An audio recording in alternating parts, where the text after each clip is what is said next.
Welcome back students, આપ સૌનું આપણી યુટ્યુબ ચેનલમાં હાર્દિક સ્વાગત છે. વિદ્યાર્થી મિત્રો, આપણે આ વિડીયોમાં ધોરણ 10 વિષય વિજ્ઞાન પ્રકરણ નંબર 1 એની આપણે ચર્ચા કરવાના છીએ. તો પ્રકરણ 1માં આપણે પહેલાં શરૂઆતમાં વાત એ કરીશું કે બોર્ડ એક્ઝામમાં આ પ્રકરણમાંથી કેટલા માર્ક્સનું પૂછાય છે. તો 5 માર્ક્સનું પૂછાય છે બોર્ડ એક્ઝામમાં. આ પ્રકરણમાંથી શું શું પૂછાય છે? તો કે 3 માર્ક્સનો પ્રશ્ન પૂછાય છે અને 2 માર્ક્સનો પ્રશ્ન પૂછાય છે. તો આ રીતે 3 અને 2 5 માર્ક્સનું આ પ્રકરણમાંથી પૂછાય છે. વાત કરીએ હવે આપણે ચેપ્ટરની શરૂઆતથી. તો ચેપ્ટરનું નામ છે રાસાયણિક પ્રક્રિયાઓ અને સમીકરણો.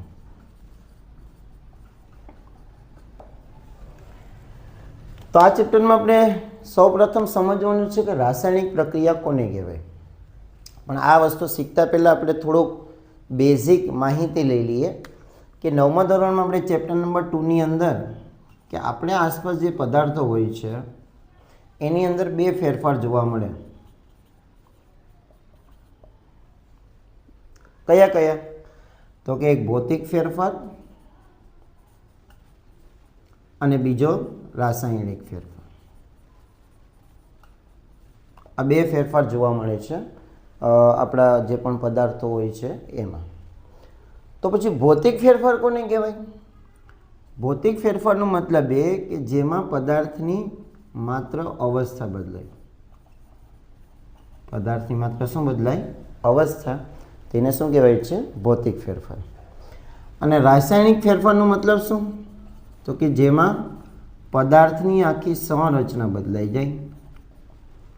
તો જો આપણે 9મા ધોરણમાં ઘણા બધા ઉદાહરણ પણ આપેલા હતા કે પદાર્થની અવસ્થા બદલાઈ જાય, જેમાં લાકડાનું કાપવું, એના પછી બરફનું પાણી બનવું. લાકડાનું કાપવું, અહીંયા કાપવાની વાત છે, બરાબર? કે લાકડાનો મોટો ટુકડો હોય એને આપણે કુહાડી વડે 2 ટુકડા કરી નાખીએ તો આને ભૌતિક ફેરફાર કહેવાય. એવી રીતે બરફનું પાણી બનવું, બરફનું શું બનવું? પાણી. આ પણ ભૌતિક ફેરફાર કહેવાશે. તો પછી રાસાયણિક ફેરફાર કોને કહેવાશે? તો કે જેમાં પદાર્થની આખી સંરચના બદલાઈ જાય. એટલે કે જે પદાર્થ મૂળ અવસ્થામાં હોય છે હવે એમાં જોવા મળે નહીં. તો એમાં આપણે ઉદાહરણ આપી શકીએ લાકડાનું સળગવું, જો કોલસાનું સળગવું, જો સળગવું. હવે પદાર્થ એ અવસ્થામાં જોવા મળશે નહીં. એવી રીતે તિજોરીને કાટ લાગવું, તિજોરીને કાટ લાગવું. તો આ જે ફેરફાર થાય છે એને કયો ફેરફાર કહેવાશે? રાસાયણિક ફેરફાર કહેવાશે. તો બસ હવે આપણે આગળ જે વધવાનું છે, આપણા ચેપ્ટરનો પહેલો પ્રશ્ન છે રાસાયણિક પ્રક્રિયા. તો જો એની આપણે વ્યાખ્યા આપવી હોય તો કે જ્યારે કોઈ પદાર્થમાં રાસાયણિક ફેરફાર જોવા મળે, રાસાયણિક ફેરફાર જોવા મળે તો તેને કઈ પ્રક્રિયા કહેવાય છે? રાસાયણિક પ્રક્રિયા કહે છે. તો પહેલો આપણા ચેપ્ટરનો જે શબ્દ હતો રાસાયણિક પ્રક્રિયા એટલે શું, એ આપણે અહીંયા એની વ્યાખ્યા મેળવી. તો ખરેખર જો તમે બેઝિકથી આ વસ્તુ શીખો કે ફેરફાર થાય તો એને કઈ પ્રક્રિયા કહેવાય? રાસાયણિક પ્રક્રિયા કહેવાય. હવે આપણે આગળ વધીએ ઉદાહરણો તરફ. કેમ કે ઘણીવાર આ 2 માર્ક્સમાં પ્રશ્ન પૂછાય છે કે રોજિંદા જીવનમાં રાસાયણિક પ્રક્રિયાના કયા કયા ઉદાહરણો છે. તો જો એમાં પહેલું ઉદાહરણ આપણે જે પાઠ્યપુસ્તકમાં આપેલા છે એની ચર્ચા કરીએ. લોખંડનું કટાવવું એટલે કે લોખંડની વસ્તુમાં કાટ લાગવો. એના પછી રસોઈ રાંધવી, રસોઈ બરાબર, ખોરાકનું રંધાવવું. એના પછી પાચન ક્રિયા. ચોથું છે શ્વસન ક્રિયા. પાંચમું ઉદાહરણ છે ઉનાળામાં દૂધનું બગડી જવું. ઉનાળામાં દૂધનું બગડી જવું. અને હજી એક અહીંયા પ્રોસેસ આપેલી છે આથવણ. એટલે કે આ ટોટલ 6 ઉદાહરણ આપેલા છે દ્રાક્ષનું આથવણ થવું. આ 6 ઉદાહરણ આપણા રોજિંદા જીવનમાં જોવા મળે છે. એટલે અહીંયા આપણે આ ઉદાહરણ લખેલા છે રાસાયણિક પ્રક્રિયાના. અને ઘણીવાર બોર્ડની પરીક્ષામાં 2 માર્ક્સનો પૂછાય છે. પ્રશ્ન કંઈક એ રીતે હોય કે રાસાયણિક પ્રક્રિયા એટલે શું, અને રોજિંદા જીવનમાં જોવા મળતા રાસાયણિક પ્રક્રિયાના શું લખો, ઉદાહરણ લખો. ચલો અહીંયા આપણે એટલું શીખ્યા. હવે આગળ વધીએ આપણે ચેપ્ટરમાં. તો આગળ વાત એવી છે હવે કે જ્યારે કોઈ રાસાયણિક પ્રક્રિયા થાય છે તો આપણને ખબર કેમ પડે કે અહીંયા રાસાયણિક પ્રક્રિયા થયેલી છે. તો આપણે આગળના ટોપિકમાં એવું બતાવેલું છે કે જ્યારે કોઈ રાસાયણિક પ્રક્રિયા થાય ત્યારે આપણને 4 ફેરફાર જોવા મળે. જ્યારે કોઈ પણ રાસાયણિક પ્રક્રિયા થાય તો કેટલા ફેરફાર જોવા મળે છે? 4. અને એ 4 ફેરફાર આપણે સમજવાના છે અને શીખવાના છે. તો એ 4 ફેરફાર કયા છે? તો જો અહીં આપણે સાઈડમાં નોંધ કરીએ. આ પણ ઘણીવાર 2 માર્ક્સમાં પ્રશ્ન પૂછાઈ જાય ફેરફારો, કે રાસાયણિક પ્રક્રિયા દરમિયાન જોવા મળતા ફેરફારો જણાવો. તો આવો પ્રશ્ન પૂછાઈ શકે. તેમાં પહેલો ફેરફાર છે કે અવસ્થા બદલવી, અવસ્થામાં પરિવર્તન. કેમાં પરિવર્તન? અવસ્થામાં પરિવર્તન. એના પછી બીજો ફેરફાર છે વાયુનો ઉદ્ભવ, વાયુનો ઉદ્ભવ. ત્રીજો ફેરફાર છે રંગમાં પરિવર્તન. ત્રીજો ફેરફાર શું છે? રંગમાં પરિવર્તન.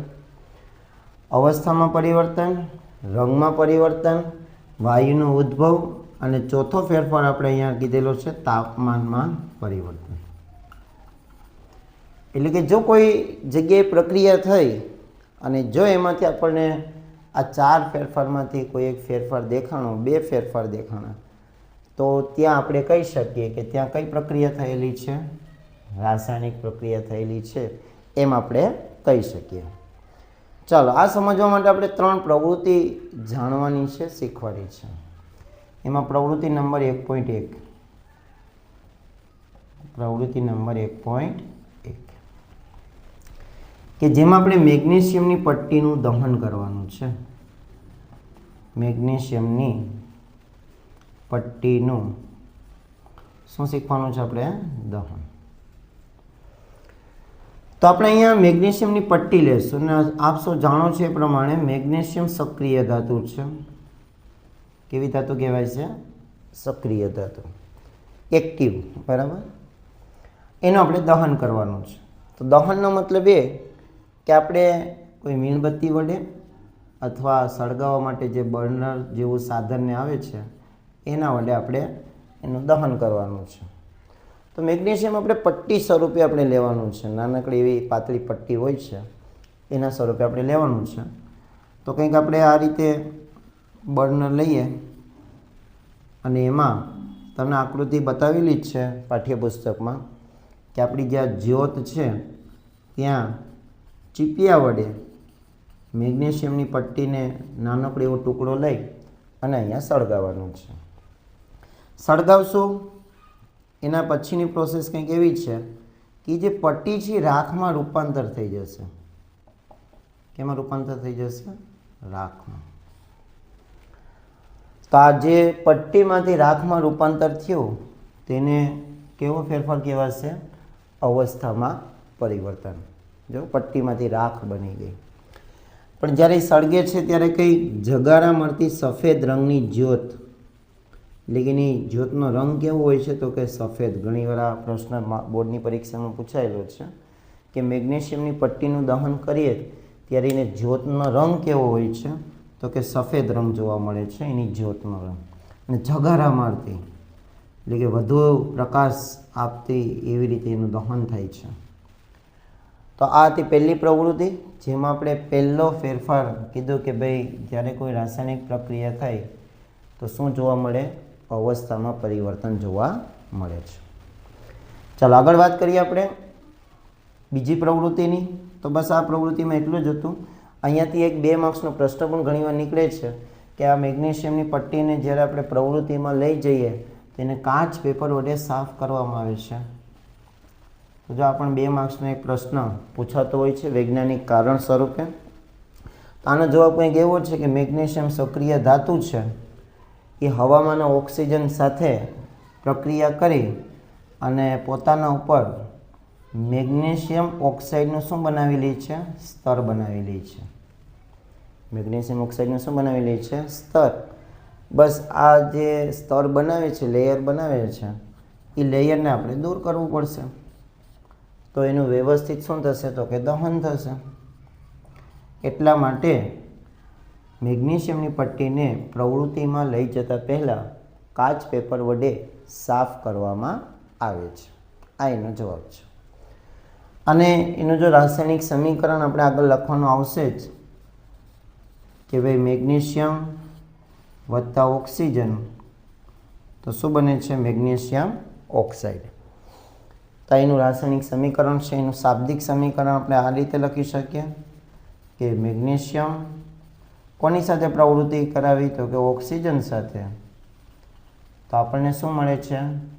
આ જે MgO મેગ્નેશિયમ ઓક્સાઇડ, તો એનું નામ આપણે લખીશું મેગ્નેશિયમ ઓક્સાઇડ. તો આપણે પહેલી પ્રવૃત્તિ અહીંયા કેવી થાય છે? પૂર્ણ. કે જેના આધારે આપણે શીખ્યા કે કોઈ રાસાયણિક પ્રક્રિયા થઈ તો ત્યાં શું જોવા મળે? અવસ્થામાં પરિવર્તન જોવા મળે છે. ચાલો આગળ વાત કરીએ આપણે હવે પ્રવૃત્તિ નંબર 2 1.2 કે જેમાં આપણે અલગ અલગ 2 પદાર્થો લેવાના છે. પ્રવૃત્તિ નંબર 1.2 આપણે શીખીએ છીએ કે જેમાં 2 અલગ અલગ પદાર્થો આપણે લેશું. કયા કયા? તો જો અહીં આપણે નામ લખશું લેડ નાઇટ્રેટ વત્તા પોટેશિયમ આયોડાઇડ. પોટેશિયમ આયોડાઇડ આ 2 પદાર્થો લઈશું આપણે, જેને સંયોજન પણ કહેવાય છે આપણે વિજ્ઞાનની ભાષામાં.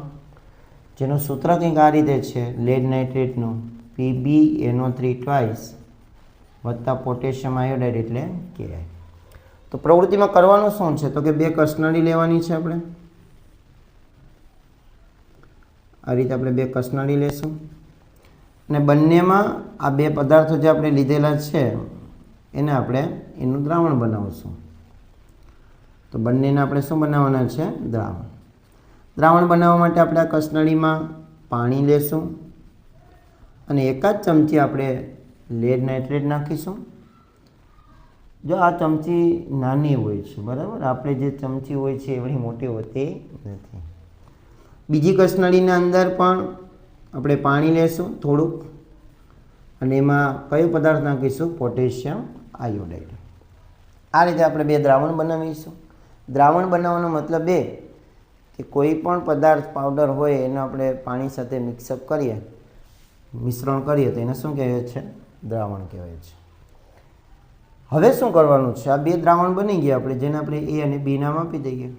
તો જો આ બંને દ્રાવણના રંગવિહીન હશે, મીન્સ કે આ બંનેનો રંગ કેવો હશે? રંગવિહીન. હવે આપણે આગળ વાત એવી છે કે આ A દ્રાવણ કા Bમાં નાખો, B અથવા દ્રાવણ Aમાં નાખો, ત્યારે આપણે કંઈક દ્રાવણનો રંગ, માની લો કે આપણે A દ્રાવણ છે Bમાં નાખ્યું, તો આપણે હવે Bમાં જે ભેગું થયેલું છે બંને દ્રાવણો, એ દ્રાવણનો રંગ આપણને કંઈક પીળો રંગ જોવા મળશે. કેવો રંગ જોવા મળશે? પીળો. તો બસ અહીંયાથી આપણે કહી શકીએ કે આ રાસાયણિક પ્રક્રિયામાં શું જોવા મળ્યું? રંગમાં પરિવર્તન જોવા મળેલું છે. એનું સમીકરણ આ રીતે આપણે લખી શકીએ. બે પદાર્થો પછી અહીંયા આગળ નિપજ પણ લખી શકીએ. લેડ નાઇટ્રેટ પોટેશિયમ આયોડાઇડ બરાબર, લેડ આયોડાઇડ વત્તા પોટેશિયમ નાઇટ્રેટ આવી આપણને નિપજો મળે છે. એ જ્યારે સમીકરણો ભણવાના આવશે બીજો પાર્ટનો ત્યારે આપણે એમાં વધારે અભ્યાસ કરશું. વાત કરીએ આગળ હવે આપણી ત્રીજી પ્રવૃત્તિની. તો ત્રીજી પ્રવૃત્તિ આપણી કઈ છે કે જેમાં આપણે બે ફેરફાર નોંધ કરવાના છે. પ્રવૃત્તિ નંબર 1.3. તો જો બેઝિક વસ્તુ શીખવી જરૂરી છે ખાસ, જેથી કરીને તમને શરૂઆતથી જ ચેપ્ટર વ્યવસ્થિત રીતે સમજાય. જો વિડીયો ગમતો હોય તો વિડીયોને લાઈક કરજો, વધુમાં વધુ તમારા મિત્રોને શેર કરજો. ચેનલ પર નવા હોય તો આપણી ચેનલને સબસ્ક્રાઈબ કરી બાજુના બેલ આઇકોનને પ્રેસ કરજો. તો પ્રવૃત્તિ નંબર 1.3ની અંદર આપણે વાત કરેલી છે કે કોનિકલ ફ્લાસ્ક લો. શું લેવાનું છે આપણે? Conical flask. અને આની અંદર આપણે બે પદાર્થો મિક્સ કરવાના છે. એક ઝીંક, દાણાદાર ઝીંક ને વત્તા હાઇડ્રોક્લોરિક એસિડ. આ બે પદાર્થ આપણે આની અંદર મિક્સ કરશું. દાણાદાર ઝીંક અને બીજું કયું? Hydrochloric acid. તો સિમ્પલ એટલે ઝીંક અને એસિડ વચ્ચેની પ્રક્રિયા થશે. તો આપણે આની અંદર પહેલાં દાણાદાર ઝીંક લઈ લઈશું. દાણાદાર બરાબર, દાણા તરીકે. અને પછી એની અંદર આપણે એસિડ નાખીશું. પણ આની અંદર આપણે આ જે કોનિકલ ફ્લાસ્ક છે આપણો આ કાચનો પદાર્થ, એને બૂચ વડે આપણે બંધ કરી દઈશું. બૂચ વડે શું કરી દઈશું આપણે? બંધ. શા માટે? તો કે જ્યારે આ બંને પદાર્થો વચ્ચે પ્રક્રિયા થશે ત્યારે આપણે આની અંદર વાયુનો ઉદ્ભવ જોવા મળશે. એટલે કે હાઇડ્રોજન વાયુ ઉત્પન્ન થશે. અને વાયુ આપણે બહાર નીકળવાનો નથી. એટલા માટે અહીંયા આપણે શું લગાવી દીધેલું છે? કોનિકલ ફ્લાસ્કની ઉપર બૂચ લગાવેલું છે. તો પહેલો ફેરફાર તો આપણને ખબર પડી ગઈ કે જ્યારે ઝીંક અને એસિડ વચ્ચે પ્રક્રિયા થશે તો શું જોવા મળશે? વાયુનો ઉદ્ભવ. તો આ પણ એક પ્રકારે કઈ પ્રક્રિયા કહેવાશે?